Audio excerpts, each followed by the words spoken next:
Bab 311, Buka Jendela. Liang Weihua berkata tanpa malu-malu, itu berbeda. Milik saya tidak memiliki banyak gumpalan pohon. Saya bahkan meminta seorang ahli memverifikasinya. Tapi risiko bahan ini jelas jauh lebih tinggi. Bagaimana tidak ada risiko dalam membeli kayu? Liang Qichao mencibir. Setelah membuka jendela, jika kualitasnya tidak bagus, dia tidak akan mengambilnya. Semua risiko akan ditanggung oleh Ruo Fei. Logika macam apa ini? Ketika Liang Weihua mendengar ini, dia segera menyadari kekurangan kata-kata Liang Qichao dan berkata dengan cepat, "Qichao, kamu salah. Yang mau beli kayu sekarang adalah paman. Di posisi siapa kamu berdiri? Ruo Fei adalah temanku. Dia menghabiskan begitu banyak energi untuk menemukan materi Poe Bei Shenan, dan dia telah banyak membantu saya. Mengapa dia harus mengambil risiko?" Kata Liang Qichao, tidak mau kalah. Liang Weimin tidak bisa menahan cemberut saat melihat ini. Dia dengan cepat berkata, "Chao kecil, jangan katakan lagi." Menurutnya, Liang Qichao masih terlalu berpengalaman. Liang Weihua jelas telah memasang jebakan untuknya, tapi dia langsung terjatuh ke dalamnya. Sekarang topiknya telah diangkat. Liang Qichao berbicara mewakili Xia Ruofei, dan akan lebih mudah bagi Tang yang lebih tua untuk salah paham. Liang Xiaojun tidak bisa menahan senyum mengejeknya, dan diam-diam dia bahagia. Hanya Tuan Tua Tang yang tetap tenang dan tidak mengutarakan pendapatnya. Dia membiarkan generasi muda terlibat dalam pertarungan verbal. Xia Ruofei telah menonton dengan dingin dari samping selama beberapa waktu sekarang. Dia dapat dengan jelas melihat bahwa Liang Weihua tidak mau dikalahkan oleh Liang Weimin, jadi dia mengajukan permintaan yang tidak tahu malu. Kata-kata Liang Qichao merupakan kejutan yang menyenangkan bagi Liang Weihua. Tentu saja, hati Xia Ruofei masih terasa hangat. Sepertinya dia punya selera yang bagus. Liang Qichao memang seorang teman yang berharga. Ketika dia melihat senyum bangga Liang Weihua dan Liang Xiaojun, dia tidak bisa menahan cibiran di dalam hatinya. Xia Ruofei 100% yakin dengan materi ini, jadi trik kecil Liang Weihua ditakdirkan untuk gagal. Terlebih lagi, Liang Weihua telah mempersulitnya berkali-kali, memperlakukannya sebagai sumber penghasilan. Bahkan jika dia adalah seorang Buddha tanah liat, dia akan tetap marah, jadi dia secara alami tidak bisa membiarkannya begitu saja. Sekarang setelah Liang Weihua mengajukan permintaan ini, Xia Ruofei tiba-tiba mendapat ide. Oleh karena itu, dia memutuskan untuk membantu Liang Weimin dan Liang Qichao sekali lagi dan memasukkan Liang Weihua sepenuhnya ke dalam lubang. Memikirkan hal ini, Xia Ruofei tersenyum dan berkata, "Tuan Tua Tang, apa pendapat Anda tentang masalah membuka jendela?" "Ten Xia, keputusan ada di tanganmu."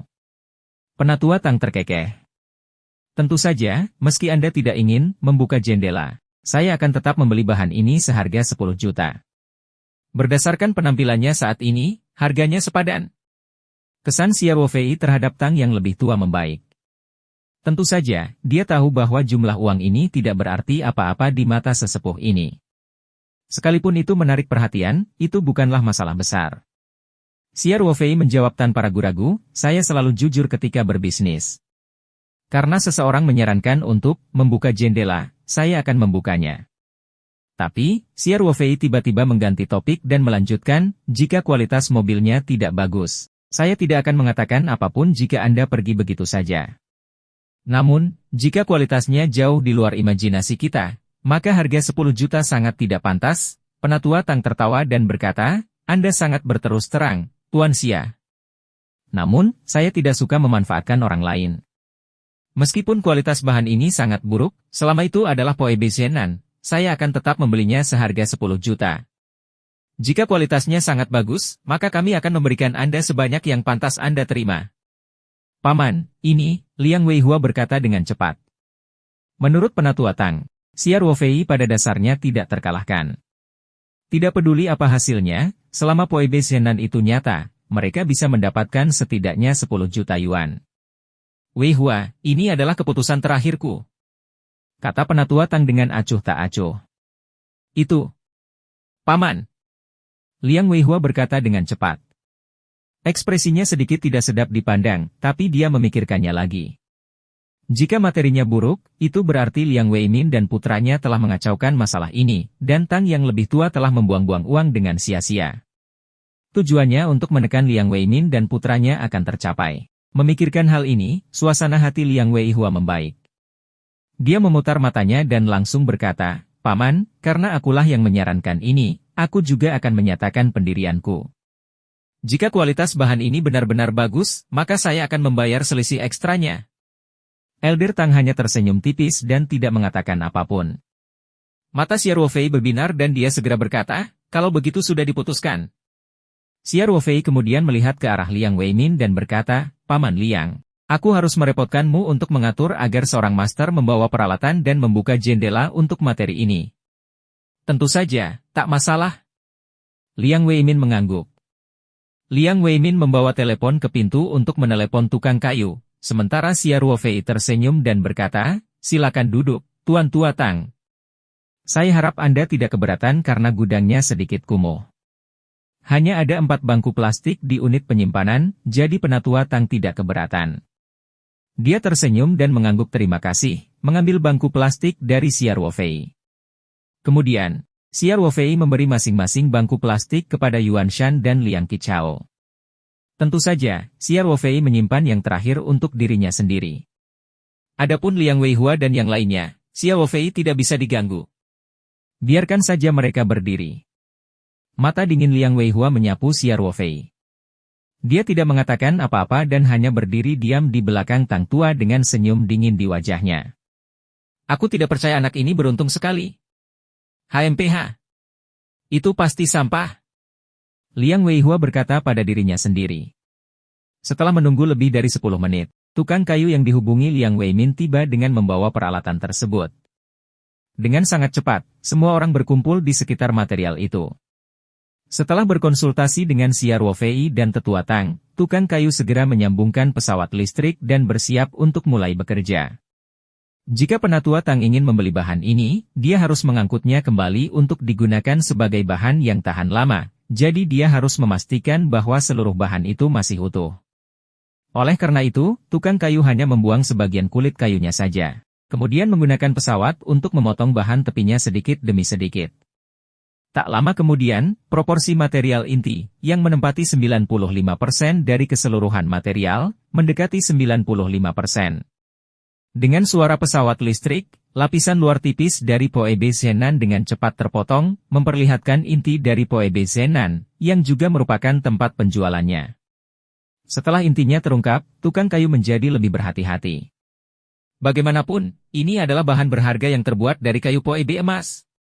Tak lama kemudian, tukang kayu tersebut juga menghilangkan sebagian kecil dari inti terluar, memperlihatkan permukaan potongan datar dengan lebar sekitar 25 cm dan panjang sekitar 1,5 meter. Agar Tuan Tua Tang dapat menilai dengan lebih baik kualitas kayu mahal ini, tukang kayu secara khusus membuat 3 buril pada potongannya. Bab 312, masih 10 juta. Tukang kayu meletakkan pesawat listrik dan mengambil kain basah yang telah dia siapkan sebelumnya untuk menyeka serutan kayu di jendela.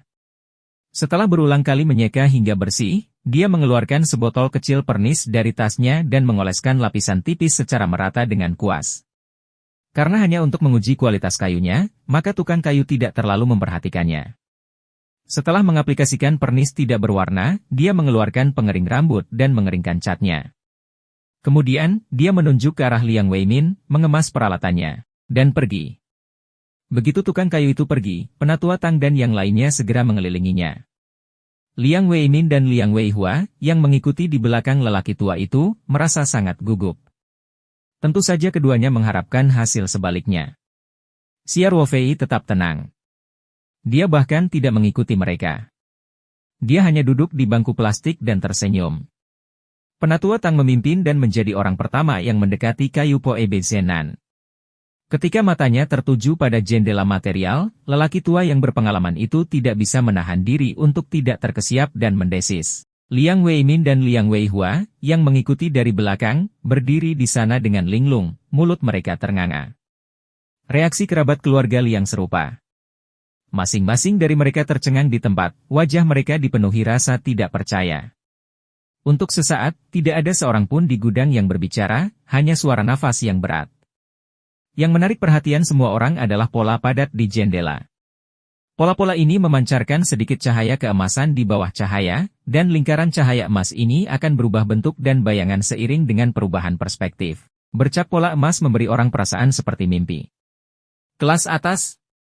Ini jelas merupakan poebesenan kelas atas.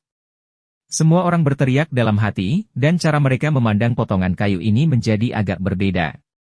Orang dengan ekspresi paling menarik tidak diragukan lagi adalah Liang Weihua.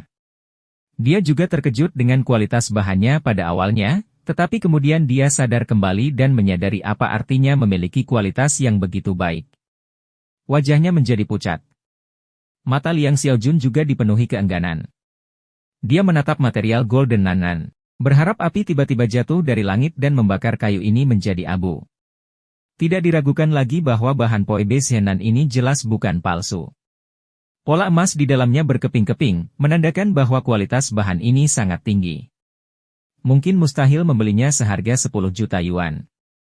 Kerabat keluarga Liang telah mencari kayu Aurelia untuk kakek keluarga Tang selama 2 tahun terakhir, jadi mereka kurang lebih paham dengan penilaian kayu. Karena itu, mereka memandang Liang Weihua dengan tatapan sombong. Liang Weihua baru saja mengatakan bahwa jika kualitas jendelanya sangat bagus, dia akan membayar uang tambahan. Beberapa hari terakhir ini, Liang Weihua telah menemukan materi poebesenan dan berusaha menyenangkan lelaki tua itu, yang sudah lama membuat para kerabat ini diam-diam iri. Meskipun sekarang giliran Liang Weimin yang menjadi pusat perhatian, dan mereka tidak ada hubungannya dengan itu, mereka tetap merasa sangat lega. Elder Tang menatap kosong untuk waktu yang lama. Tiba-tiba, matanya bersinar dan dia mendekat. Dia bahkan tidak peduli catnya belum kering saat dia menggunakan tangannya untuk memegang bahan tersebut. Seluruh tubuhnya akan terbaring di atasnya. Elder Tang melihatnya dengan hati-hati untuk waktu yang lama sebelum dia berdiri dengan ekspresi bahagia. Paman, bahan ini berfungsi dengan baik, kan? Liang Weimin bertanya sambil tersenyum. Dia sudah mengambil keputusan. Penatua Tang mengangguk sambil tersenyum. Liang Weimin merendahkan suaranya sedikit dan menghela nafas. Aku bisa mendapatkannya dengan harga 10 juta, tapi sekarang setelah jendelanya terbuka, aku khawatir harganya akan jauh lebih baik. Wajah Liang Weihua menjadi merah dan putih setelah dia mendengar itu. Dia berkata dengan marah, Liang Weimin, beginilah seharusnya membuka jendela. Segalanya bisa terjadi. Saya sudah mengatakan bahwa tidak peduli seberapa tinggi harganya, saya akan membayarnya. Penatua Tang terkekeh. Weihua, kamu tidak perlu membayarnya. Bukannya aku kekurangan uang. Jarang sekali saya menemukan bahan bagus seperti itu. Bukan masalah besar untuk mengeluarkan lebih banyak uang. Anda tidak perlu mengingatnya. Paman, bagaimana kita bisa melakukan ini? Liang Weihua buru-buru berkata, itu semua karena aku sehingga kamu, Penatua Tang melambaikan tangannya sambil tersenyum. Dia sudah mengambil keputusan dan tidak mau membicarakan masalah ini lagi. Penatua Tang menghampiri Xia Ruofei dan tersenyum, Saudara Xia, Anda benar-benar sabar. Tuan Tua Tang telah mengubah cara dia memanggil Xia Ruofei menjadi Saudara Xia. Kerabat keluarga Liang tidak bisa menahan diri untuk tidak terkesiap. Bahkan Liang Weimin mau tidak mau melirik Xia Ruofei lagi. Wajah Liang Weihua dan putranya secara alami berubah menjadi lebih jelek. Semua orang tahu bahwa Tang Tua memiliki kesan yang baik terhadap Xia Ruofei. Xia Ruofei hanya tersenyum dan berkata, itu karena saya yakin dengan apa yang saya miliki. Jika saya tidak berani membuka jendela, saya tidak akan menjual bahan semacam itu. Saudara Liang adalah teman baikku. Saya bisa menipu siapapun kecuali teman saya sendiri. Ini adalah inti dari prinsip saya. Hahaha. Penatua Tang tertawa terbahak-bahak. Sungguh beruntung Lil, Cao memiliki teman sepertimu. Tuan tua itu terlalu baik. Xia Ruofei tidak berkata dengan rendah hati atau sombong. Dia tidak tersanjung dengan penilaian tinggi orang terkaya di dunia terhadap dirinya. Faktanya, Xia Ruofei telah menemui terlalu banyak tokoh besar sejak dia pensiun dari Angkatan Darat. Baik itu Master Song atau Ma Xiong, kekayaan dan status mereka tidak kalah dengan Tang yang lebih tua. Selain itu, Xia Ruofei adalah orang yang pendiam dan tidak suka menjilat orang lain. Dia tidak punya keinginan, jadi dia secara alami bisa menahan keinginannya sendiri. Di sisi lain, Liang Weimin dan Yuan Shan sama-sama terkejut sekaligus bahagia. Jelas sekali bahwa sebagian besar penghargaan atas kejadian hari ini diberikan kepada Liang Qichao. Mereka memandang Xia Ruofei dengan rasa terima kasih. Penatua Tang duduk di samping Xia Ruofei sambil tersenyum. Saudara Xia, saya bertekad untuk mendapatkan materi ini. Kita bisa mendiskusikan harganya lagi. Haha Pak Tua, aturan lama masih sama. Anda bisa menyebutkan harganya. Xia Ruofei berkata, selama harganya cocok. Bahan ini milikmu. Penatua Tang tertawa dan menatap mata Xia Ruofei, bagaimana jika saya menawarkan 10 juta lagi? Xia Ruofei menjawab tanpa ragu-ragu, selama menurutmu harganya bagus, maka tidak apa-apa. Siapa yang memintamu menjadi kakek dari pihak ibu saudara Liang? Elder Tang tertegun sejenak sebelum tertawa. Saudara Xia, saya hanya bisa menawari Anda 10 juta untuk materi ini, dia berkata dengan serius. Liang Weimin mau tidak mau melebarkan matanya saat mendengar ini. Ini bukan gaya pamannya. Dia tahu bahwa pamannya selalu berterus terang dalam hal uang. Ketika dia melihat sesuatu yang dia sukai, dia akan menjadi lebih murah hati. Dia tidak akan peduli dengan harganya sama sekali. Nilai bahan ini jelas lebih dari 10 juta yuan. Bagaimana orang tua itu bisa mengikuti arus dan benar-benar menawarkan 10 juta yuan? Setelah Liang Weihua tertegun sejenak, dia dengan cepat memperlihatkan ekspresi kegembiraan yang tersembunyi. Mungkinkah ada masalah dengan materi ini? Atau apakah paman tidak mau membayar lebih? Dia bahkan tidak mempertimbangkan fakta bahwa Tang Tua telah terbang jauh-jauh dari Amerika hanya untuk mendapatkan materi. Mengapa dia peduli dengan sejumlah kecil uang yang tidak berarti apa-apa baginya? Liang Weihua berdoa agar Xia Ruofei segera menolaknya. Akan lebih baik jika keduanya berselisih dan berpisah secara buruk. Namun, tidak ada yang menyangka bahwa Tang yang lebih tua baru menyelesaikan setengah dari hukumannya. Elder Tang berhenti dan memandang Xia Ruofei sambil tersenyum. Ekspresi Xia Ruofei tetap sama, bahkan dengan senyuman tipis di wajahnya. Dia tidak terpengaruh dengan harga yang dia tawarkan. Penatua Tang mengangguk setuju. Penatua Tang tersenyum dan melanjutkan, tetapi 10 juta yang saya bicarakan bukanlah dolar Tiongkok, melainkan dolar AS. Bab 313, garis berurat kualitas terbaik. Semua orang di keluarga Liang terkejut dengan kata-kata Penatua Tang. Bahkan Xia Ruofei tidak bisa menahan diri untuk tidak mengangkat alisnya karena terkejut. Harga asli Elder Tang adalah 10 juta dolar Tiongkok, tetapi tiba-tiba berubah menjadi 10 juta dolar AS. Ini adalah perbedaan 6 kali lipat. Meskipun bahan Poe Zenan ini terlihat berkualitas sangat tinggi, apakah benar-benar bernilai uang sebanyak itu? 10 juta dolar AS, berapa banyak orang yang tidak dapat memperoleh uang sebanyak itu dalam beberapa kehidupan? Bahkan Liang Weimin pun mau tak mau berkata, Paman, harga yang kamu tawarkan. Apakah menurut kalian aku meminta terlalu banyak? Penatua Tang menyela Liang Weimin dengan senyuman saat dia melihat sekeliling ke semua orang. Keluarga Liang tidak mengatakan apa-apa, tetapi dari ekspresi mereka, terlihat jelas bahwa mereka merasa harganya agak terlalu tinggi. Penatua Tang memandang Liang Weimin sambil tersenyum dan bertanya, bagi orang-orang, Lil Chao mulah yang membantuku menemukan materi ini. Katakan padaku, menurutmu berapa banyak yang harus aku tawarkan? Liang Weimin memandang Poe Zenan dan kemudian ke Xia Ruofei.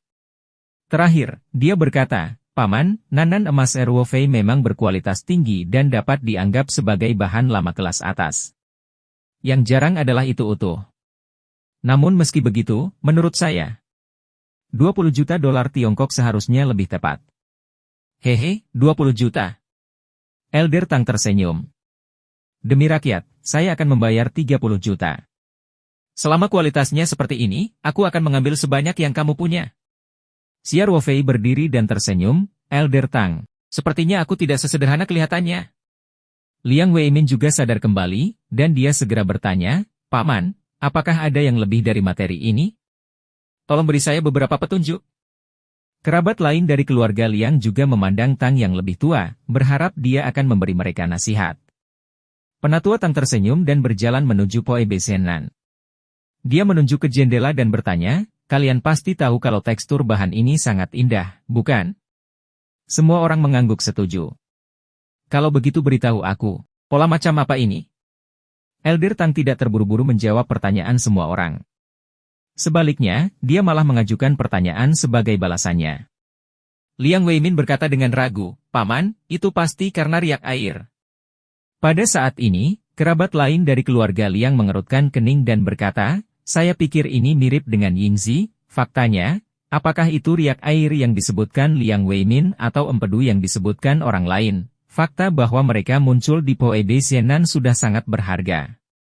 Artinya, benang emas pada kayu Poebe Zenan tersebar dalam beberapa bagian. Itulah sebabnya mereka membentuk pola seperti itu.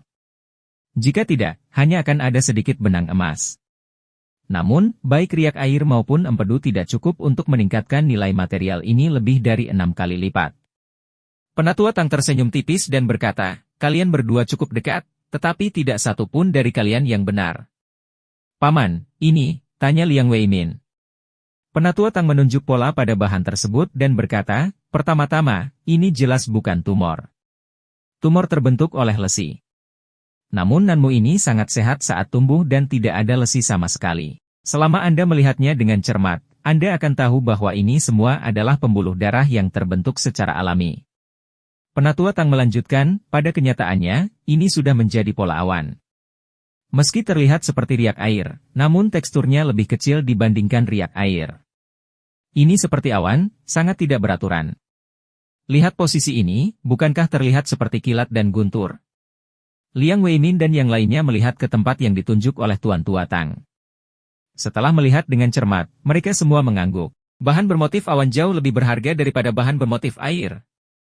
Kata Penatua Tang sambil tersenyum. Dan ini hanyalah puncak gunung es. Penatua Tang kemudian menunjuk ke bagian lain dari kayu tersebut dan berkata, ada lebih dari 30 bongkahan di atasnya, dan yang baru saja kita potong adalah yang lebih kecil. Saya punya alasan untuk percaya bahwa jika seluruh bagiannya dipotong, itu akan memberi saya banyak kejutan. Bahkan mungkin ada gelombang besar kelas atas. Liang Weimin dan yang lainnya hanya bisa terlihat kaget. Jika dia benar-benar mendapatkan pola gelombang dengan kualitas terbaik, maka 10 juta dolar sebenarnya tidak mahal. Faktanya, harganya terlalu murah. Ini karena ombak besar adalah urat emas Poebe Wood yang terbaik. Bentuknya seperti lautan badai, dan benang emasnya halus dan halus seperti sutra Jiangnan. Ia memiliki momentum ombak, namun juga memiliki dampak visual yang menawan. Tak satu pun dari orang-orang yang hadir pernah melihat material kelas atas sebelumnya karena terlalu langka. Mereka hanya melihatnya di gambar. Namun, hanya dengan melihat gambarnya saja, dampak visualnya sudah terasa kuat. Faktanya, sepotong besar bahan dengan pola berkualitas tinggi seperti pola berwarna awan pada dasarnya bernilai 10 juta dolar AS. Tentu saja harga tersebut hanya bisa didapatkan melalui lelang. Namun, jika inti yang tersembunyi di kulit kayu dan pinggirannya bisa diukir dengan pola yang lebih indah, maka harga yang ditawarkan Penatua Tang sebenarnya tidak terlalu mahal. Setelah mendengarkan penjelasan Penatua Tang, semua orang memandang Xiao Wofei dengan iri. Liang Weihua dan Liang Xiaojun sangat cemburu hingga mereka hampir menjadi gila. Xiao Wofei telah merusak rencana mereka, dan sekarang dia akan menghasilkan 10 juta dolar AS. Bagaimana ayah dan anak itu bisa tenang? Di saat yang sama, Liang Weihua merasa sedikit takut. Jika Penatua Tang benar-benar mengikuti arus dan memaksanya membayar uang tambahan, dia akan benar-benar kehilangan banyak uang. Xiao Wofei tersenyum. Elder Tang, kamu sangat jujur. Jika Anda tidak memberitahu kami tidak akan dapat mengetahui apa yang istimewa dari pola-pola ini. Anda tidak perlu membayar harga setinggi itu. Kejujuran adalah hal terpenting dalam bisnis, kata Tang yang lebih tua. Saya yakin Anda tahu bahwa saya membeli bahan nanan benang emas ini untuk membuat bahan umur panjang bagi diri saya sendiri, Saudara Xia. Jika itu diperoleh melalui cara yang menipu, bagaimana saya bisa berbaring di dalamnya dengan tenang setelah 100 tahun? Xiao Wofei tidak bisa menahan tawa. Tuan Tua Tang ini benar-benar orang yang menarik. Bagaimana itu? Apakah kamu puas dengan harga ini, Saudara Xia? Elder Tang tersenyum dan berkata, tentu saja. Anda juga dapat memilih untuk membuka beberapa Windows lagi. Jika pola langka dengan kualitas lebih tinggi muncul, kita dapat mendiskusikan harganya lagi. Xiao Wofei melambaikan tangannya tanpa ragu-ragu dan berkata, tidak perlu. Jika bukan karena kejadian kecil tadi, saya akan menjualnya seharga 10 juta dolar Cina.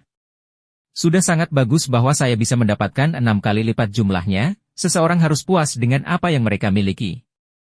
Saya puas. Penatua Tang tertawa. Saudara Xia memiliki sikap yang baik. Orang tua, sudah diputuskan. Xia Ruofei tersenyum dan berkata, mulai sekarang, materi ini milikmu. Terima kasih. Terima kasih. Penatua Tang sangat gembira. Setelah berbicara, Penatua Tang memberi isyarat kepada asistennya untuk membawakan buku cek itu. Saat ini, Liang Weimin tiba-tiba berkata, Paman, tunggu. Bab 314, Undangan.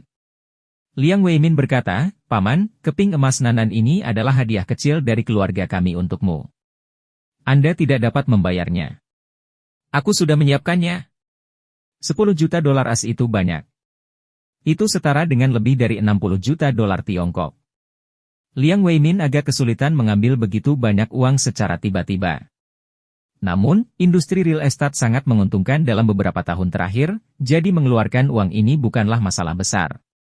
Ini terutama karena Liang Weihua pernah melakukan hal yang sama sebelumnya. Sekarang Liang Weimin berada di atas angin. Tentu saja dia tidak akan membiarkan Liang Weihua memimpin masalah ini. Elder Tang terkekeh dan melambaikan tangannya, tidak perlu. Saya memahami situasi perusahaan Anda. Mengeluarkan uang sebanyak itu sekaligus pasti akan mempengaruhi dana cair Anda. Paman, ayo lakukan ini. 10 juta dolar as bukanlah uang yang banyak bagi saya. Kata Penatua Tang dengan tegas, tidak memberi Liang Weimin kesempatan untuk terus berjuang. Ia langsung mengambil buku cek tersebut, menuliskan jumlahnya, menandatangani namanya, lalu merobek cek tersebut. Namun, Penatua Tang tidak memberikan cek tersebut kepada Xia Ruofei. Sebaliknya, dia memberikannya kepada Liang Weihua, yang memiliki ekspresi rumit di wajahnya, dan berkata, Weihua, ini 8 juta yuan Tiongkok. Saya akan menggunakan bahan Anda untuk membuat beberapa furnitur. Itu cukup bagus. Liang Weihua tertegun sejenak, tetapi ketika dia akhirnya bereaksi, dia dengan cepat berkata, Paman, saya memberikan materi itu kepada Anda sebagai tanda hormat. Saya tidak bisa mengambil uangnya. Ambil. Penatua Tang menjawab dengan acuh tak acuh. Saya tidak memintanya membayar untuk pihak rakyat. Tentu saja, saya juga tidak bisa meminta Anda membayar untuk pihak rakyat. Saya tidak bisa memihak salah satu dari yang lain. Kata-kata Tetua Tang tidak diragukan lagi, jadi Liang Weihua hanya bisa menerima cek itu tanpa daya. Dia merasa ceknya agak panas. Dia telah membuat harga palsu sebelumnya. Dia sebenarnya menghabiskan kurang dari 7 juta untuk Poe Besenan, tapi sekarang lelaki tua itu memberinya 8 juta sesuai dengan harga yang telah dia tetapkan. Jika orang tua itu mengetahui hal ini, sifat masalahnya akan sangat berbeda. Tidaklah berlebihan untuk mengatakan bahwa dia menipu uang. Jika Xia Ruofei tidak membantu Liang Weimin menemukan bahan Poe Besenan ini, Tuan Tua Liang pasti akan menggunakan milik Liang Weihua. Sekarang dia gagal menyenangkan Tuan Tua Liang, dia bahkan meninggalkan kesan buruk padanya. Ketika dia memikirkan bagaimana semua ini terjadi karena Xia Ruofei, tatapan Liang Weihua terhadap Xia Ruofei menjadi semakin berbisa. Xia Ruofei merasakan sesuatu dan menatap Liang Weihua dengan acuh tak acuh. Liang Weihua tanpa sadar menghindari tatapan Xia Ruofei karena pandangan sekilas Xia Ruofei benar-benar membuatnya merinding dari lubuk hatinya. Mengapa tatapan anak ini begitu menakutkan? Liang Weihua masih memiliki rasa takut yang masih ada. Sudut mulut Xia Ruofei sedikit melengkung dan dia membuang muka. Penatua Tang menandatangani cek 10 juta dolar as lagi dan menyerahkannya kepada Xia Ruofei sambil tersenyum. Xia Ruofei mengambil cek itu dan mengucapkan terima kasih sambil tersenyum. Saat ini, Liang Weimin datang dan berkata, Paman, sudah hampir waktunya, ayo makan. Saya sudah memesan tempat itu, Liang Weimin telah menerima tugas untuk menerima Tang yang lebih tua. Ketika dia pergi untuk memberitahu master tukang kayu, dia juga telah memutuskan tempat makan. Penatua Tang mengangguk. Demi masyarakat, Anda dapat menyewa gudang di dekat dermaga Changping dan mengangkut material ini ke sana terlebih dahulu. Kapal kargo yang saya atur akan tiba dalam beberapa hari. Anda tidak perlu khawatir tentang prosedurnya, orang-orang saya akan mengurusnya. Anda hanya perlu memastikan keamanan material ini dalam beberapa hari ini.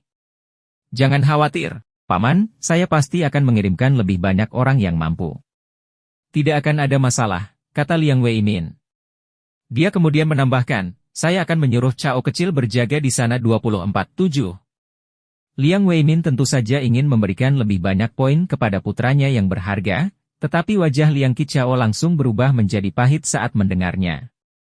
Dia tidak ingin menunjukkan apapun di depan orang tua itu? Bukankah menjaga gudang selama beberapa hari berturut-turut akan membunuhnya? Namun, dia tidak berani membantah perkataan ayahnya. Jadi dia hanya bisa memasang tampang menyedihkan. Penatua Tang mengangguk sambil tersenyum. Liang Weimin berkata pada Xia Ruofei, "Ruofei, serahkan kunci gudang pada Lil Chao. Saya akan mengatur agar mobil datang dan mengambil materi itu sebentar lagi. Makan siang bersamaku siang ini." Penatua Tang segera menjawab, "Ya, saudara Xia, saya masih harus berterima kasih dengan benar. Ayo makan siang bersama." "Demi rakyat," kata Tetua Tang, "tolong atur tempat yang lebih baik untuk kami. Aku akan minum-minum bersama saudara Xia." Liang Weimin tersenyum dan berkata, "Jangan khawatir, Paman. Saya telah memesan kamar pribadi di West River Moon Club. Meskipun klub ini tidak dianggap sebagai klub kelas atas di negara ini, klub ini sangat unik. Mereka memiliki jenis sayuran merek Taoyuan. Tidak hanya tampilannya yang sangat enak, tapi rasanya juga jauh lebih enak dari sayuran biasa. Paman, tidak mudah bagimu untuk kembali ke Tiga Gunung. Anda harus pergi dan mencobanya. Sayuran surga 11 Jiangyu selalu dijual dalam bentuk lelang. Presiden Zheng tahu bahwa barang langka dapat disimpan. Namun, ketika rumah kaca sayuran Xia Ruofei mulai beroperasi, volume pasokan juga meningkat. Dengan status Liang Weimin di kota Sanshan, tidak sulit baginya untuk bisa makan sayur surga meski hanya pesanan sementara. Mata Tetua Tang berbinar saat dia berkata, "Weimin, setelah kamu menyebutkannya, aku benar-benar harus pergi dan mencoba sayuran surga ini." Xia Ruofei terkekeh dan berkata, "Pak Tua, jika kamu ingin mencoba rasa sayuran Taoyuan, aku punya tempat yang lebih baik untuk dikunjungi." "Oh, saudara Xia, apakah Anda punya rekomendasi yang lebih baik?" Penatua Tang bertanya dengan penuh minat. Liang Weimin juga bertanya dengan rasa ingin tahu, "Ruofei, apakah kamu restoran Lingji?" Sejauh yang saya tahu, meskipun restoran Lingji juga menyediakan sayuran surga, mereka sedang menuju ke jalur makanan massal, jadi kelezatan hidangan mereka masih jauh dari mampu menyamai klub 11 Jiangyu. Xia Ruofei tertawa. "Tuan tua, Paman Liang, saya tidak berbicara tentang 11 Jiangyu. Saya tidak berbicara tentang restoran Lingji." Liang Weimin semakin penasaran sekarang. Dia berkata, "Saya sedikit bodoh mengenai hal ini. Apakah ada tempat ketiga di kota Sanshan di mana Anda bisa makan sayuran Taoyuan?" Sayuran Taoyuan telah beredar di pasaran selama beberapa waktu dan sangat terkenal di kota Sanshan. Hampir semua orang tahu bahwa hanya si Jiang Moon Club dan restoran Lingji yang bisa memiliki sayuran mahal namun lezat. Xia Ruofei tersenyum. "Aku tidak akan membuatmu tegang. Tempat yang kubicarakan adalah rumahku." "Rumahmu?" Liang Weimin bahkan lebih terkejut lagi. "Tuan tua, Paman Liang, saya membuka sebuah peternakan di pinggiran kota Kabupaten Changping. Saya biasanya tinggal di sana." Xia Ruofei tersenyum dan berkata, "Sayuran surga di restoran Lingji dan klub West River Moon disediakan oleh pertanian saya. Jadi, kalau mau makan sayuran merek surga, tempat terbaik tentu saja adalah Paradise Farm saya. Saya punya persediaan tak terbatas di sana." Bab 315, Seni Seperti Sayuran. "Sayuran Taoyuan sebenarnya dipasok oleh pertanian Anda?" Liang Weimin berkata dengan kaget. Liang Qichao juga berseru, "Ruofei, kamu benar-benar pandai menyimpan rahasia. Kita sudah saling kenal begitu lama, dan saya bahkan pernah mengunjungi pertanian Anda beberapa kali, tetapi Anda tidak pernah memberitahu saya bahwa Anda sebenarnya menanam sayuran Taoyuan di rumah kaca Anda." Xia Ruofei terkekeh. "Ini bukan masalah besar. Hanya saja, tampilannya sedikit lebih enak dibandingkan sayuran pada umumnya, rasanya lebih enak, dan harganya sedikit lebih mahal." "Ini lebih dari sekedar sedikit mahal." Liang Qichao berkata dengan kesal, "Akhir-akhir ini baik-baik saja, tapi harganya melambung tinggi-tingginya beberapa waktu yang lalu, oke? Jika saya tahu bahwa Anda menanam sayuran Taoyuan, saya akan pulang ke rumah untuk menunjukkan rasa bakti saya kepada orang tua saya. Belum terlambat untuk mengetahuinya sekarang." Xia Ruofei tersenyum dan berkata, "Jika Paman dan Bibi ingin makan sayuran Taoyuan di masa depan, silakan datang ke pertanian saya dan mendapatkannya." "Ruofei, Kalau begitu aku tidak akan sopan. Liang Weimin terkekeh dan berkata, tidak apa-apa kalau sayuran Taoyuan mahal, tapi yang terpenting adalah jumlahnya terlalu sedikit. Kamu tidak bisa memakannya meskipun kamu punya uang. Ketertarikan Elder Tang terguncang setelah mendengar ini. Dia selalu rakus, dan dia tidak pernah menolak makanan enak. Terlebih lagi, dia adalah orang kaya kelas dunia dan pada dasarnya telah mencicipi semua makanan terbaik. Sekarang, ketika dia mendengar Liang Weimin dan yang lainnya memuji sayuran surga, dan bahkan Liang Weihua terkejut ketika dia mendengar bahwa Xia Ruofei adalah pemasok sayuran surga, nafsu makan lelaki tua itu juga terpikat. Saudara Xia, ini kesepakatan. Kami akan pergi ke peternakanmu untuk makan siang, kata Tang yang lebih tua. Kami menyambutmu. Xia Ruofei berkata sambil tersenyum. Kelompok itu berjalan menuju pintu.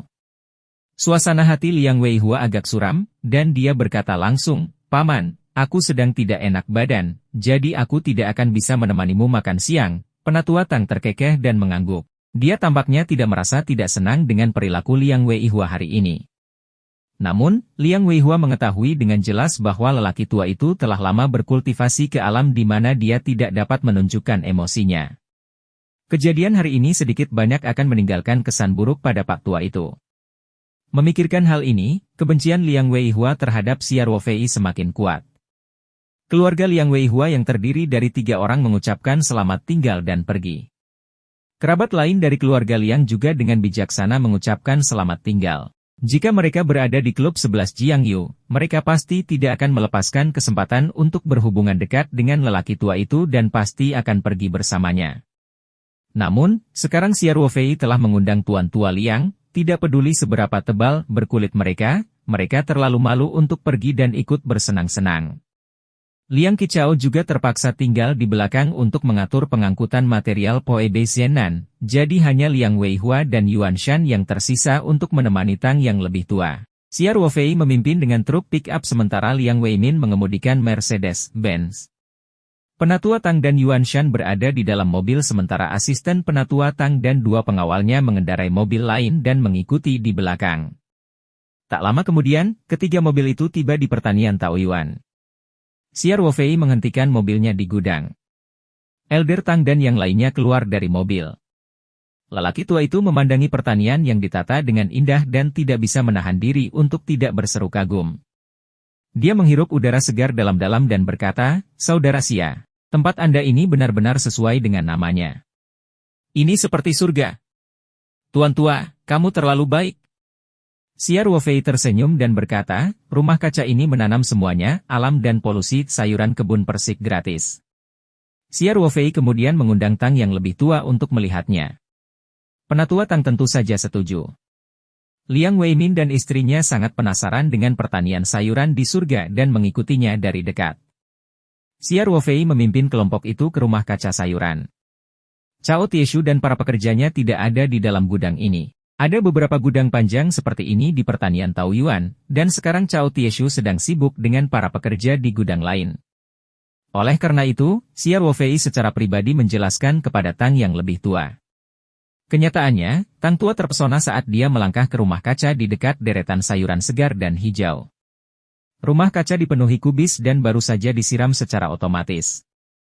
Daun kubis yang hijau semuanya tertutup tetesan air, seperti piring giok yang berisi mutiara bening.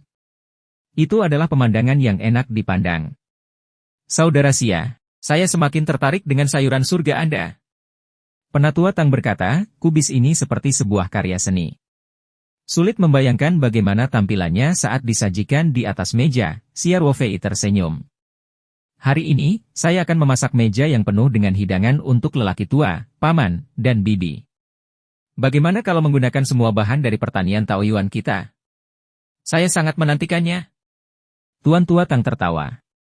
Orang tua, silakan lewat sini. Xia Ruofei membawa Tang yang lebih tua berkeliling pertanian sebelum langsung menuju ke villa. Ye Lingyun sudah selesai makan siangnya dan membawa sedikit kegelapan untuk berpatroli. Xia Ruofei membawa beberapa dari mereka ke villa yang kosong. Begitu mereka memasuki ruang tamu, Tang tua dan yang lainnya langsung tertarik dengan sepasang naga darah. Arwana merah ini terlalu sempurna. Liang Weimin mau tidak mau bertanya, Ruofei, Di mana kamu menemukan naga merah darah berkualitas tinggi? Dan mereka sebenarnya adalah sepasang. Sulit dipercaya. Saya beruntung. Seorang teman saya akan pindah, jadi dia memberi saya arwana merah.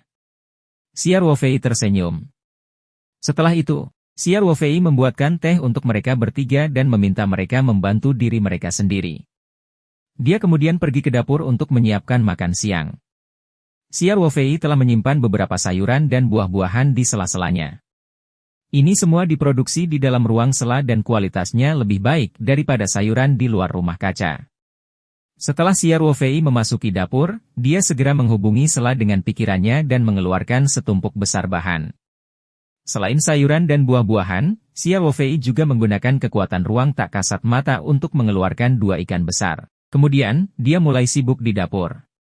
Termasuk asisten dan pengawal tetua Tang, total ada 7 orang yang makan hari ini. Xiao Ruofei telah menyiapkan 7 atau 8 hidangan, terutama sayuran taoyuan, sup tahu kepala ikan, dan ikan mas rebus. Setelah beberapa saat, Xiao Ruofei mulai menyajikan hidangan satu persatu. Ada tumis kubis goreng yang bentuknya seperti giok, salad tomat yang memancarkan aroma melon dan buah-buahan, serta sup tahu kepala ikan berwarna putih susu. Setiap hidangan bisa membuat orang memiliki nafsu makan yang kuat hanya dengan melihatnya. Belum lagi gelombang aroma yang memikat. Segera, penatua Tang dan yang lainnya mau tidak mau berjalan ke ruang makan. Xiao Ruofei kembali ke dapur dan mengeluarkan hidangan utama.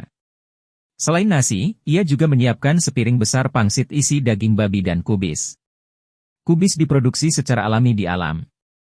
Xiao Ruofei melihat ada mie di lemari es yang baru saja dibangunkan oleh Ye Lingyun, jadi dia membuat pangsit secara mendadak. Di dapur, dia juga mengeluarkan beberapa botol wine dari mediumnya. Ini juga yang dia dapatkan dari medium terakhir kali dan disimpan dalam botol porselen jika terjadi keadaan darurat. Namun, beberapa botol anggur ini hanyalah 8 dewa mabuk biasa tanpa kelopak tambahan. Tentu saja, setelah disimpan di ruang spasial begitu lama, botol anggur ini jauh lebih lembut daripada yang dia berikan kepada Ling Xiaotian sebelumnya. Itu pasti anggur berkualitas tinggi. Xiao Ruofei membawa pangsit dan anggur 8 dewa mabuk keluar dari dapur di atas nampan dan langsung menuju ruang makan. Orang tua, paman, bibi, silakan duduk. Ucapnya sambil tersenyum. Bab 316, sebuah pemikiran tiba-tiba. Terima kasih atas kerja kerasmu, saudara Xia. Penatua Tang duduk sambil tersenyum. Xiao Ruofei memberi isyarat agar Liang Weimin dan Yuan Shan duduk juga. Kemudian, dia duduk di samping Tang yang lebih tua. Dia membuka tutup botolnya dan berkata sambil tersenyum, Pak Tua, minumlah anggur untuk makan siang. Minumlah. Penatua Tang mengangguk. Aku sangat senang hari ini. Mari kita minum anggur untuk merayakannya. Liang Weimin memandangi botol porselen di tangan Xiao Ruofei dan bertanya dengan rasa ingin tahu, Ruofei, anggurmu ini. Sepertinya aku belum pernah melihatnya sebelumnya. Liang Weimin juga seorang pencinta anggur.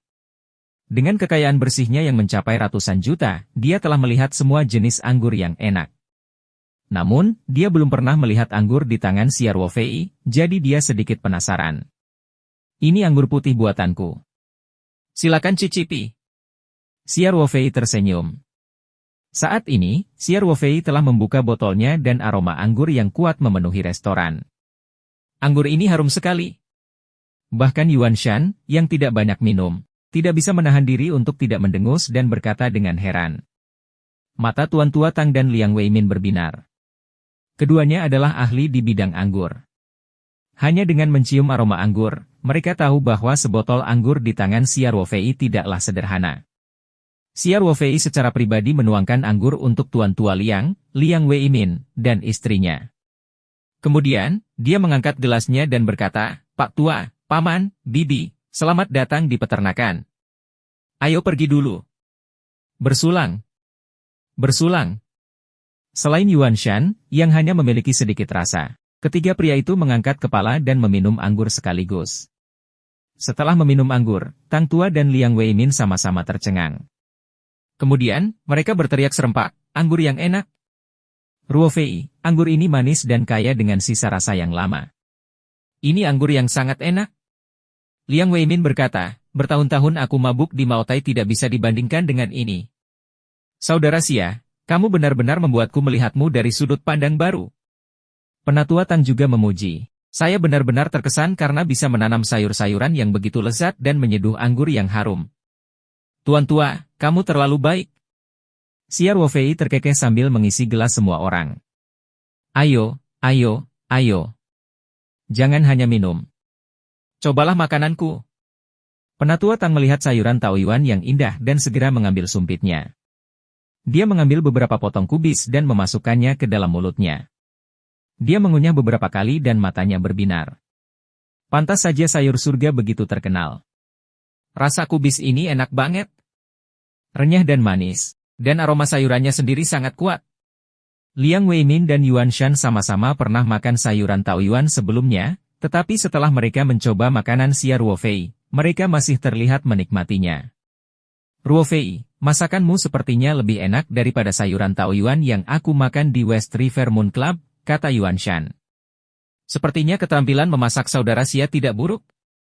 Elder Tang tertawa. Bahkan kepala koki klub tidak bisa dibandingkan dengan dia. Siar Wofei hanya tersenyum dan tidak menjawab. Dia tahu betul bahwa Yuan Shan merasakan hal itu terutama karena perbedaan bahan. Bahan-bahan yang diambil Siar Wofei kali ini semuanya disiram dengan larutan kelopak dan ditanam di media. Awalnya disimpan untuk konsumsi sendiri, sehingga kualitasnya jauh lebih tinggi daripada sayuran yang dipasok ke kedua restoran tersebut secara batch. Apalagi karena telah menyerap komponen kelopak bunga aneh tersebut, jika digunakan orang awam sepanjang tahun pasti akan sangat bermanfaat bagi tubuh. Tentu saja, manfaat kelopak kecil ini bagi Siar Wofei dapat diabaikan. Dia telah menyerap banyak kelopak bunga.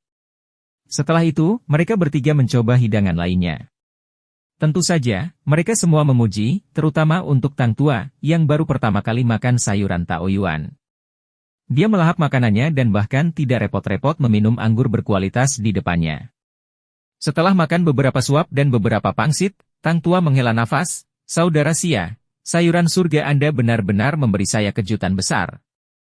Aku sangat iri padamu sekarang, kekayaan orang tua itu sebanding dengan kekayaan suatu negara dan kekayaan keluarganya mencapai ratusan juta. Apa yang kumiliki yang membuatmu iri?"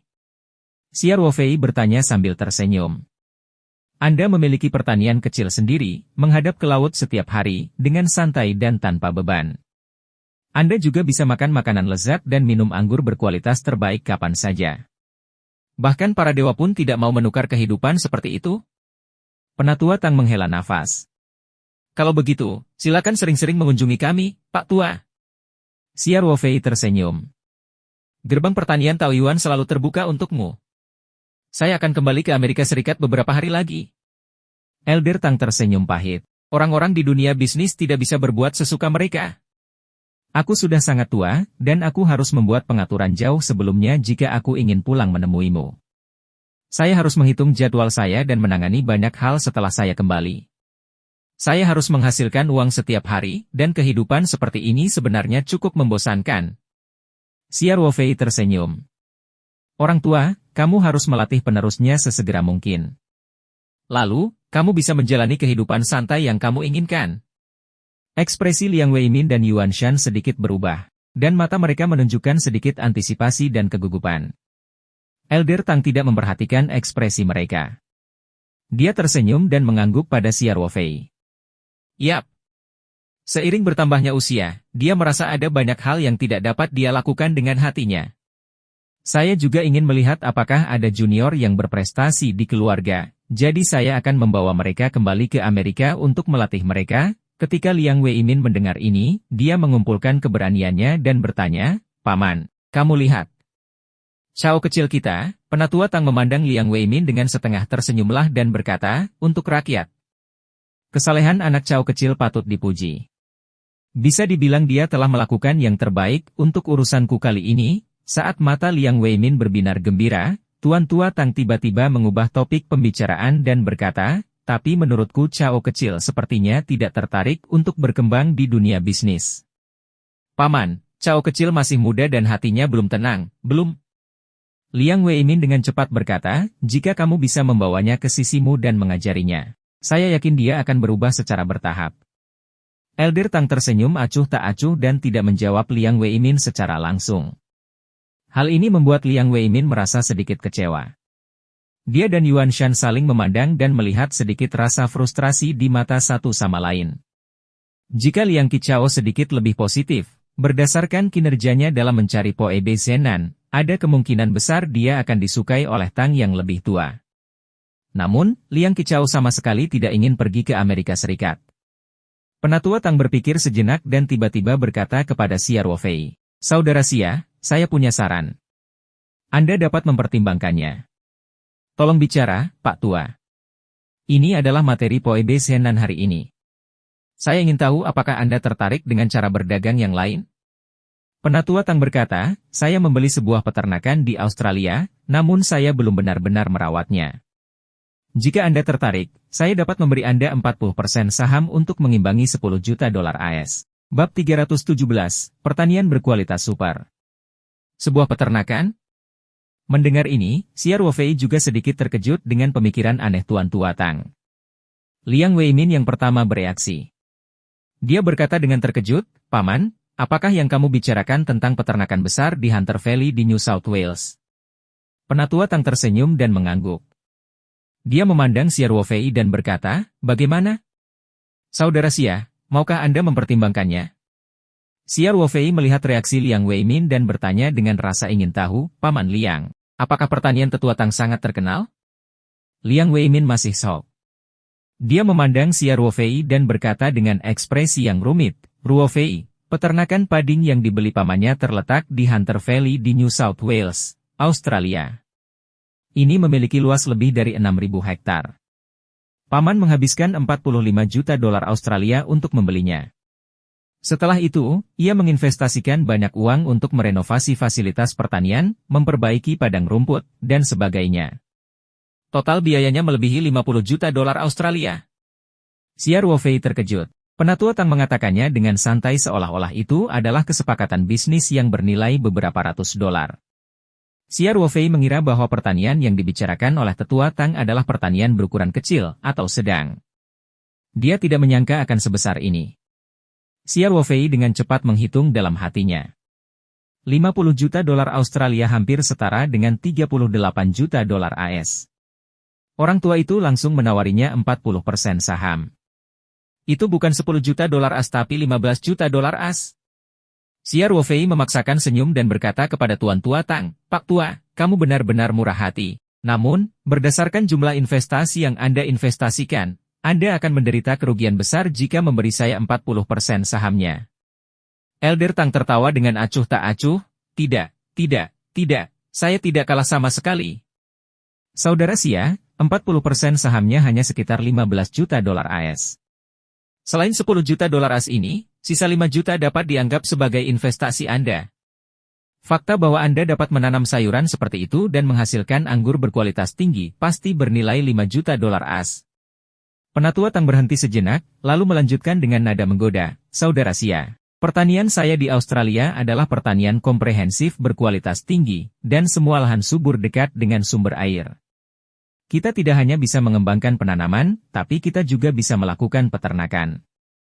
Pengembalian investasi di peternakan saya pasti akan sangat tinggi, apalagi jika kami memperkenalkan teknologi canggih dari pihak Anda, perkembangannya pasti akan sangat bagus." Liang Weimin juga memandang Xia Ruofei dengan iri dan berkata, "Ruofei, sejauh yang saya tahu, peternakan yang dibeli pamannya sekarang memiliki lebih dari 30.000 domba dan hampir 3.000 sapi angus. Situasi keuntungannya juga sangat bagus."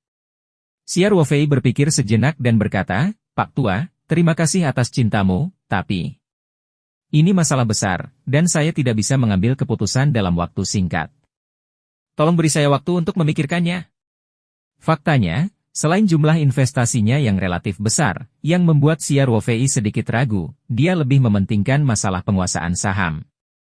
Jika dia hanya memiliki 40% saham, itu berarti dia tidak mempunyai hak mutlak dalam pengelolaan pertanian. Xia Ruofei tanpa sadar menolaknya.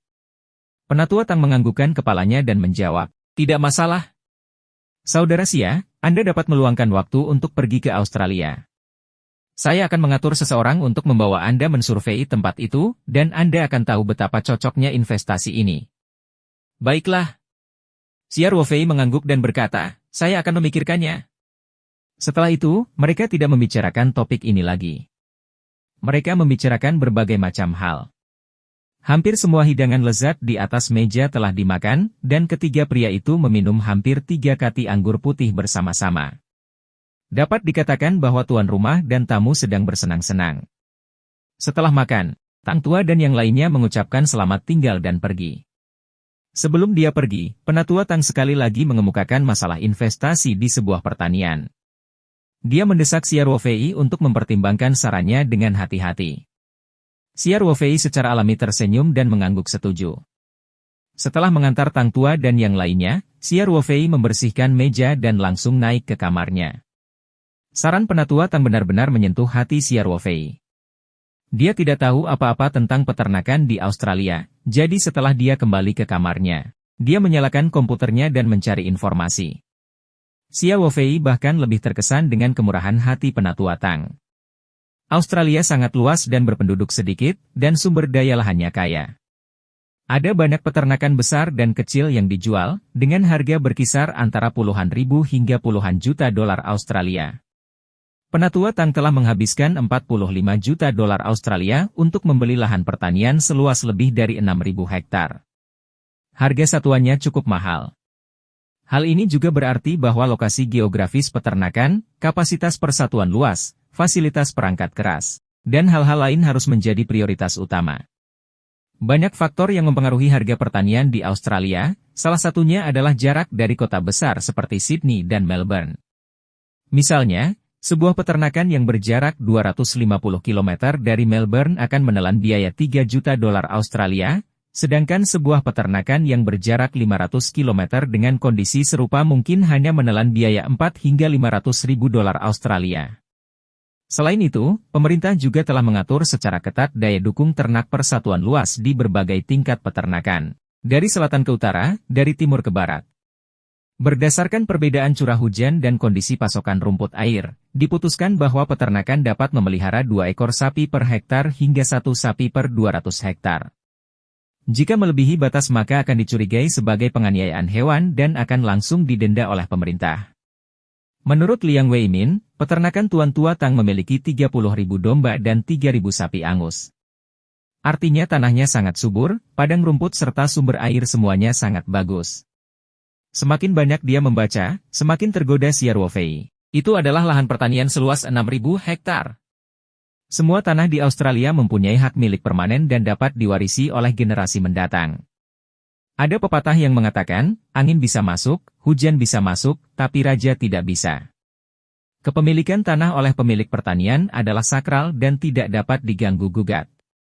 Xiao Ruofei percaya bahwa dengan ruang petaruhnya, jika dia bisa memiliki pertanian sebesar itu di Australia, dia bisa menciptakan surga di luar negeri. Tentu saja, satu-satunya masalah adalah rasio ekuitas. Xiao Ruofei tidak bisa menerima lamaran Penatua Tang. Intinya adalah dia harus mengendalikan perusahaan, yang berarti dia harus memiliki setidaknya 51% saham. Kenyataannya, ide Xiao Ruofei adalah untuk memiliki bisnis apapun yang berhubungan dengan pertanian saja. Dia tidak akan menerima saham atau investasi apapun. Namun, peternakan Australia sedikit istimewa. Itu sudah diakuisisi oleh Tang yang lebih tua, dan dia hanya mengundang Xiao Ruofei untuk berinvestasi di dalamnya.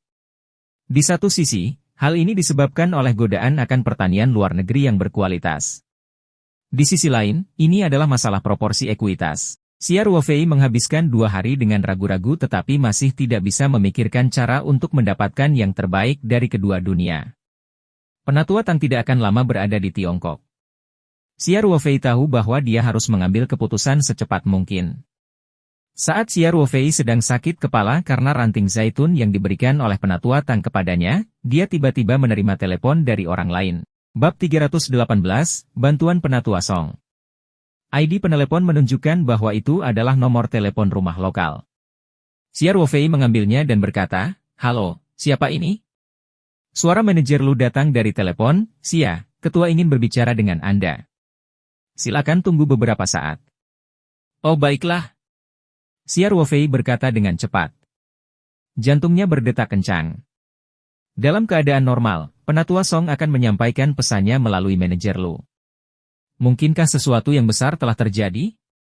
Saat pikiran Xia Ruofei berpacu, suara Penatua Song datang dari telepon. Xia kecil. Halo, Ketua. Xia Ruofei dengan cepat menyapanya. Xia, apakah kamu punya ide bagus tentang cara mengobati kanker usus besar? Penatua Song terdengar cemas. Hasil saudara Fu di rumah sakit provinsi sudah keluar. Sudah terlambat kanker usus besar stadium? Ah! Xia Ruofei terkejut. Bagaimana ini bisa terjadi? Bukankah mereka bilang itu batu ginjal? Apakah rumah sakit di Gunung Wui melakukan kesalahan? Penatua Song menghela nafas dan berkata, ini bukan kesalahan diagnosis. Batu ginjal juga sering terjadi. Justru karena batu ginjal juga bisa menyebabkan sakit perut sehingga para dokter disesatkan. Kali ini, jika bukan karena pengalaman yang kaya dari para ahli dari rumah sakit provinsi, mereka mungkin tidak akan menemukannya. Ketua, apa yang dikatakan dokter spesialis? Xia Ruofei bertanya. Saudara Fu semakin berkembang selama bertahun-tahun. Tubuhnya mungkin tidak dapat menjalani operasi atau kemoterapi, Penatua Song berkata dengan suara rendah. Jadi, spesialis menilai prognosisnya tidak terlalu baik. Xia, itu sebabnya aku ingin bertanya padamu. Apakah ada pengobatan Tiongkok yang dapat mengobati kanker usus besar stadium menengah hingga akhir? Lanjut Penatua Song. Xia Ruofei merenung sejenak. Ketua, bagaimana dengan ini?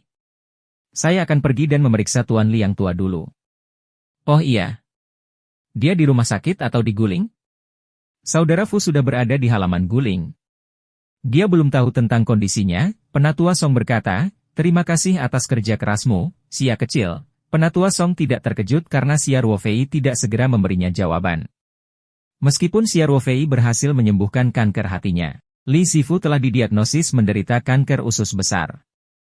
Itu adalah jenis kanker yang sama, tetapi pengobatannya sangat berbeda. Tidaklah normal jika Xia Ruofei tidak ragu-ragu memberinya jawaban. Sama-sama, Ketua. Saya akan datang sekarang, kata Xia Ruofei. Setelah menutup telepon, Xia Ruofei tidak segera bangun. Sebaliknya, dia duduk di kursi dan merenung sejenak. Kemudian, dia mengeluarkan gulungan lukisan roh dan memasuki mediumnya. Setelah melakukan beberapa persiapan, Xia Ruofei turun dan pergi dari pertanian Taoyuan. Setengah jam kemudian, Xia Ruofei tiba di halaman Guling. Manajer Lu turun secara pribadi untuk menyambut Xia Ruofei. Xiao Xia, ketua bersama Tuan Liang tua. Ayo langsung ke sana, kata manajer Lu. Baiklah, katanya. Xia Ruofei mengangguk. Manajer Lu membawa Xia Ruofei ke dalam gedung dan berkata, Xiao Xia, berhati-hatilah saat berbicara nanti. Tuan Liang tua belum tahu tentang penyakitnya. Ketua ingin menyembunyikannya darinya sebisa mungkin. Saya mengerti, jangan khawatir. Xia Ruofei berkata sambil tersenyum. Kerabat dari banyak pasien kanker akan menyembunyikan kondisi mereka dari pasiennya karena begitu pasien mengetahui bahwa mereka mengidap penyakit mematikan, sebagian besar kondisi mereka akan memburuk dengan cepat di bawah tekanan psikologis dan ketakutan yang besar, dan mereka akan segera meninggal. Xia Ruofei pernah menderita penyakit Lou Gehrig sebelumnya, jadi dia sangat jelas tentang mentalitas seorang pasien terminal. Mereka berdua segera sampai di kamar Elder Song. Manajer Lu mengetuk pintu dengan ringan, membukanya, dan mengajak Xia Ruofei masuk. Penatua Song dan Li Sifu sedang duduk di ruang tamu. Ada papan catur di depan mereka, dan mereka sedang bermain catur Tiongkok. Setelah melihat Xia Ruofei, Li Sifu tertawa dan berkata, Xia kecil ada di sini. Halo, Tuan Li tua, halo, Ketua. Xia Ruofei berjalan mendekat dan berkata sambil tersenyum. Penatua Song tersenyum dan mengangguk pada Xia Ruofei. Dia meletakkan bidak catur di tangannya dan berkata, Saudara Fu, karena Xiao Xia ada di sini, anggap saja ini seri. Tidak. Aku sudah memakan mobilmu, jadi kamu pasti kalah dalam permainan ini, kata Li Sifu. Mungkin bukan itu masalahnya, Penatua Song terkekeh dan berkata, kedua kudamu sudah mati. Saya memiliki semua pejabat di sini, jadi Anda tidak dapat membunuh saya dalam waktu singkat. Mustahil.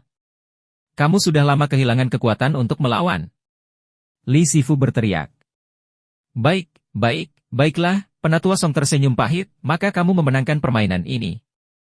Kakak Fu, ayo kita membuat teh, Xia Ruofei dan manajer Lu tersenyum. Jelas sekali bahwa Penatua Song menikmati kehidupan seperti ini. Dengan statusnya, bahkan anak-anak Song Zhengping pun harus menghormatinya. Hanya Li Zifu, yang telah menjadi teman lamanya selama bertahun-tahun, yang dapat berkomunikasi dengannya dengan bebas. Mereka duduk mengelilingi meja kopi.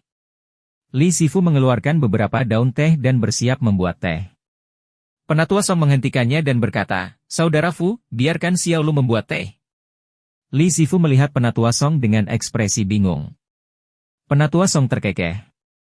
"Xia datang hari ini dan dia bisa memberi Anda pemeriksaan. Jangan melihat usia Xia yang masih muda. Dia sangat mahir dalam pengobatan Tiongkok. Beberapa masalah lama saya telah disembuhkan dengan pengobatan Tiongkok dari Xia." Xia Ruofei juga berkata, "Tuan Li yang tua, mengapa saya tidak memeriksa denyut nadi Anda? Orang lanjut usia akan mengalami beberapa masalah ringan berupa penyakit kardiovaskular dan cerebrovaskular, jadi sebaiknya segera tangani penyakit tersebut." Li Zifu memandangi Penatua Song sebentar, lalu menatap matanya dan bertanya, "Song, katakan sejujurnya, apakah aku menemukan sesuatu yang salah dengan tubuhku? Batu ginjal memang sedikit mengganggu, tapi bukan masalah besar. Sekarang obat telah dikembangkan, batu-batu itu dapat dikeluarkan dari luar tubuh," Penatua Song berkata dengan ekspresi normal. "Saya tidak berbicara tentang batu ginjal." Li Zifu berkata, "Song kecil, aku tidak mendengarmu mengatakan apapun selama 2 hari terakhir. Mengapa Xia kecil datang untuk memeriksa tubuhku ketika laporannya keluar hari ini? Kakak Fu, jangan terlalu banyak berpikir." Penatua Song terkekeh dan berkata, "Bukankah karena Xiao Xia datang menemuiku hari ini?" Xia Ruofei juga tersenyum. "Tuan Li, saya hanya memeriksa denyut nadi Anda. Jangan terlalu banyak berpikir." Li Zifu terdiam beberapa saat sebelum menghela nafas, "Baiklah kalau begitu." Orang tua itu telah hidup lebih dari 90 tahun, dan pengalaman hidupnya yang kaya membuatnya merasa bahwa penyakitnya sepertinya sangat menyusahkan. Namun, karena Penatua Song memilih untuk menyembunyikannya karena niat baik, dia mungkin juga berpura-pura bodoh. Xia Ruofei berjalan ke sisi Li Zifu dan duduk. Dia memeriksa denyut nadinya dengan hati-hati, memeriksa lidahnya, dan menanyakan beberapa pertanyaan. Dia melakukan seluruh rangkaian proses pengobatan Tiongkok secara metodis. "Bagaimana itu?" Li Zifu bertanya dengan tenang. Xia Ruofei tersenyum. "Ini bukan masalah besar. Saya akan memberi Anda obat Tiongkok nanti. Kamu akan baik-baik saja." "Bagus kalau kamu baik-baik saja," Penatua Song berkata dengan cepat. "Untung kamu baik-baik saja. Ayo, Saudara Fu, mari kita minum teh." Li Zifu tersenyum tetapi tidak berkata apa-apa. Semua orang diam-diam berhenti membicarakan masalah ini dan duduk mengelilingi meja kopi, minum teh dan mengobrol. Setelah beberapa saat, Xia Ruofei minta diri dan meninggalkan kamar Elder Song. Dia ingin membicarakan sesuatu dengan Song Rui. Dia berjalan ke jendela di koridor, mengeluarkan sebatang rokok, dan menyalakannya. Setelah mengambil 3 atau 4 isapan, dia melihat Menir Lu berjalan keluar dari kamar Elder Song. "Xiao Xia, bagaimana pemeriksaannya?" Menir Lu bertanya dengan tidak sabar. "Apakah ada cara untuk mengobatinya?" Bab 319, Dokter Ajaib Xia bergerak lagi. Xia Ruofei tidak menjawab manajer Lu secara langsung. Sebaliknya, dia mematikan rokoknya dan membuangnya ke tempat sampah di koridor. Kemudian, dia bertanya, "Manajer Lu, apakah laporan pemeriksaan Tuan Li yang lama ada di sini? Saya ingin melihatnya." "Mereka bersama tim medis." Manajer Lu dengan cepat berkata, "Saya akan meminta mereka mengirimkannya segera." Manajer Lu menemukan kamar kosong untuk Xia Ruofei sebelum memanggil tim medis untuk mengirimkan laporan pemeriksaan Li Zifu. Segera, seorang dokter dari tim medis masuk ke ruangan dengan membawa tas dokumen dan berkata, "Manajer Lu, Anda menginginkan informasinya. Kamu telah bekerja keras." "Terima kasih," Manajer Lu menerimanya sambil tersenyum. Dokter dengan sopan mengucapkan selamat tinggal padanya dan pergi. Manajer Lu menyerahkan file itu kepada Xia Ruofei. Xia Ruofei mengeluarkan laporan medis dan membacanya dengan cermat. Manajer Lu duduk dengan tenang di samping, merasa sedikit gugup. Dia takut Xia Ruofei tiba-tiba berkata bahwa dia tidak bisa berbuat apa-apa. Manajer Lu adalah orang yang mengoordinasikan perawatan Li Zifu. Dia juga hadir selama konsultasi ahli. Dia tahu jika Xia Ruofei tidak bisa berbuat apa-apa, Li Zifu harus menjalani reseksi.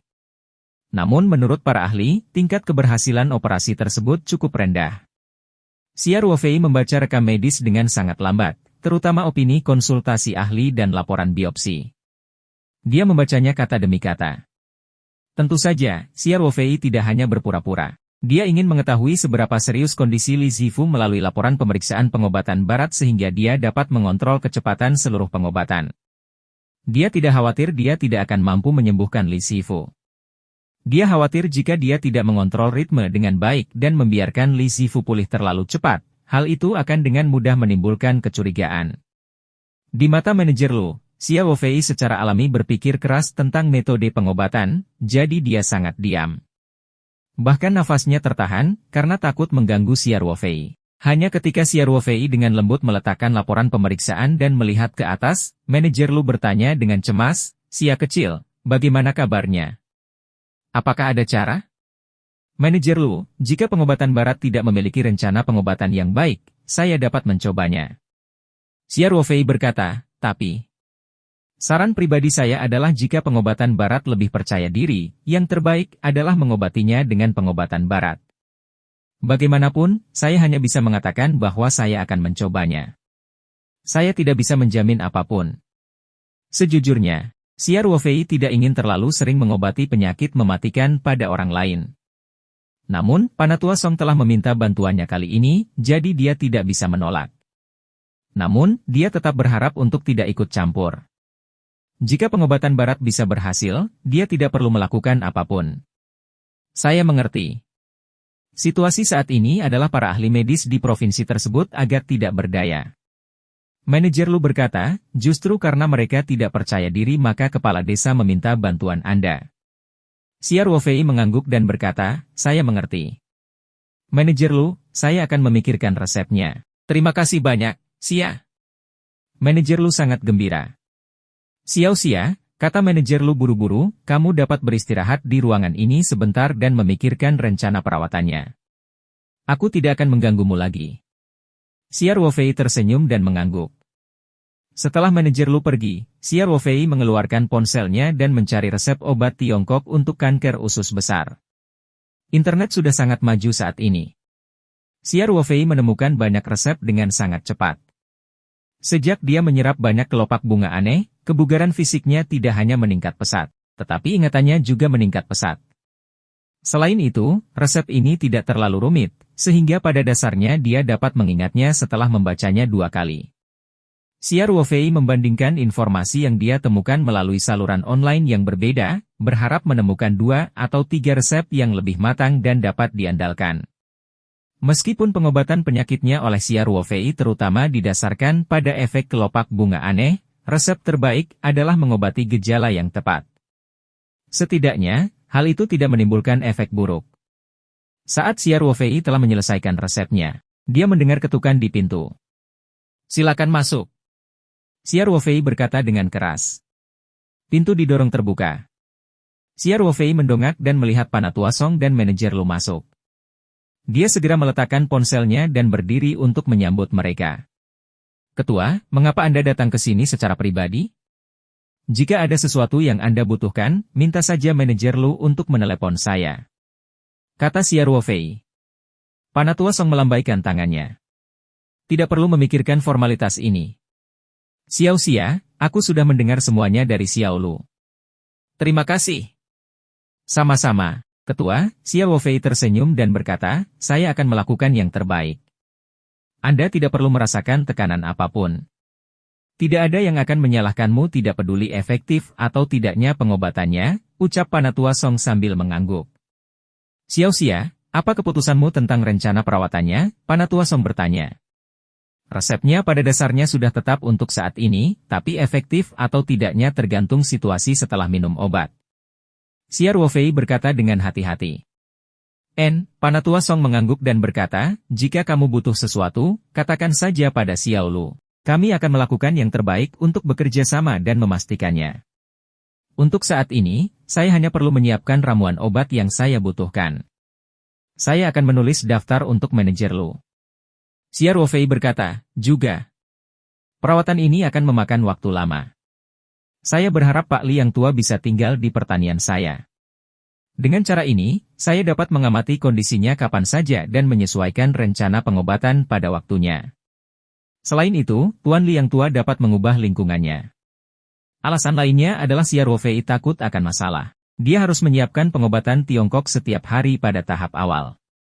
Dia punya banyak hal yang harus dilakukan di pertanian, jadi tidak realistis baginya untuk datang ke halaman guling setiap hari. Tentu saja, Xia Ruofei tidak akan mengatakan ini. Tentu, kata Panatua Song setelah hening beberapa saat. Saya akan menemukan alasan untuk membujuk saudara Fu untuk tinggal di pertanian Anda untuk sementara waktu. Xia Ruofei berkata, itu bagus. Ketua, saya akan menyiapkan beberapa dosis obat Tiongkok hari ini. Anda sebaiknya meyakinkan Tuan Liang Tua untuk tinggal di pertanian saya dalam 1 atau 2 hari dan melanjutkan perawatan selama sebulan. Jika efeknya bagus, kami akan melanjutkan perawatan sesuai rencana saya. Jika intervensi pengobatan Tiongkok tidak dapat mencapai efek yang diinginkan, maka saya menyarankan pembedahan yang dikombinasikan dengan kemoterapi. Tentu, Panatua Song berkata, kalau begitu, sudah beres. Oleh karena itu, Xia Ruofei memberi daftar kepada manajer Lu.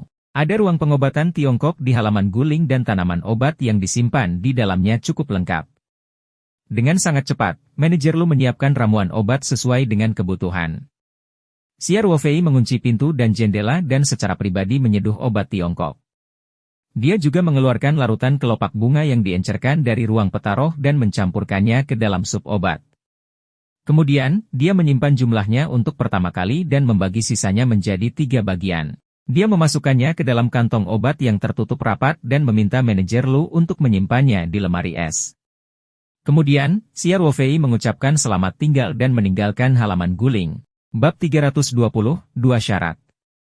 Xia Ruofei baru saja kembali ke villa dan memarkir mobilnya ketika dia menerima telepon dari Liang Qichao. Dia tidak keluar dari mobil dan langsung mengangkat telepon. Saudara Liang. Xia Ruofei tersenyum dan berkata, kamu pasti sibuk beberapa hari ini. Tidak apa-apa, kata Liang Qichao sambil tertawa kering. Xia Ruofei mengangkat alisnya dan bertanya, apa? Apakah tidak nyaman untuk berbicara? Berdasarkan pemahamannya tentang Liang Qichao, dia akan mengeluh tentang hal itu jika tidak ada orang di sekitarnya. Dia pasti tinggal di gudang selama 2 hari terakhir dan tidak bisa pergi kemana-mana. Bagi Liang Qichao yang lincah, ini jelas merupakan siksaan.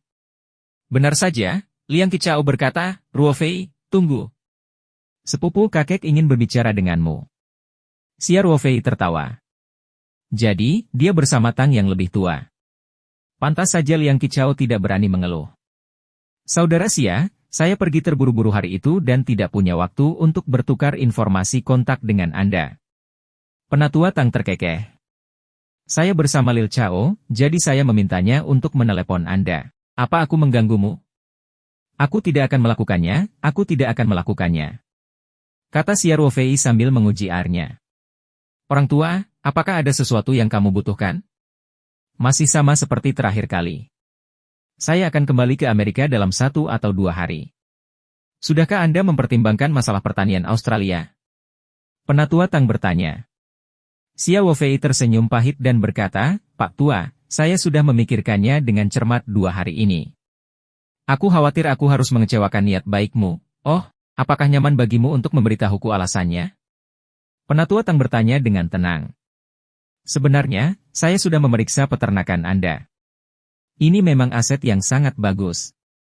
Xia Ruofei menjelaskan, tetapi karena alasan pribadi saya, jika saya berinvestasi pada produk pertanian, saya berharap setidaknya saya dapat memiliki kendali penuh atas saham tersebut. Jadi, aku khawatir kita tidak bisa bekerja sama kali ini. Xia Ruofei berpikir bahwa Tang yang lebih tua akan menyerah pada kerja sama setelah mendengar kata-katanya. Bagaimanapun, dia pasti telah melakukan banyak pekerjaan di tahap awal proyek yang bernilai puluhan juta dolar as ini. Tidak mudah untuk mendapatkannya. Bagaimana dia bisa membiarkan orang lain memiliki saham pengendali?